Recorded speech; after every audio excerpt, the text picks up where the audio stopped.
Butter, Sugar, Magic. Written by Jessica Rosenberg. Narrated by Veronica Giguere. 1. Ari tossed her tablet onto the seat and groaned. If we'd been in the car so long even the appeal of electronics had faded, we'd been in the car too long. I stretched my neck and tried to figure out how many hours I'd been at the wheel. Definitely too many was the only answer that came to mind. Want to find us a place to crash for the night? I glanced at her via the rearview mirror. She was at that tender age where she could look like a sullen teen one moment and a mischievous kid the next, though these days I was seeing way more sullen than silly. Pool and breakfast? She asked as she grabbed the phone I handed back to her. Pool, for sure. I could use a dip after dinner. Putting her in charge of hotel bookings and restaurant research had been a stroke of genius. Mostly because it gave her something to focus on other than finding new ways to complain about our unexpected road trip. Bonus points if it's near a pizza joint.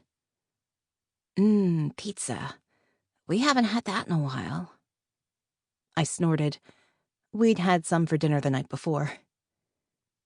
Guilt over pulling her away from all the summer fun she'd been planning with her friends was only a fraction of the emotional tornado I'd been riding since Max, her father, and my husband of almost 12 years decided out of the blue he was moving out, and we had 10 days to decide what we wanted to keep before the house went on the market. To say his declaration had come out of left field was the understatement of the year. I was still reeling from the double gut punch of losing my home and any semblance of stability.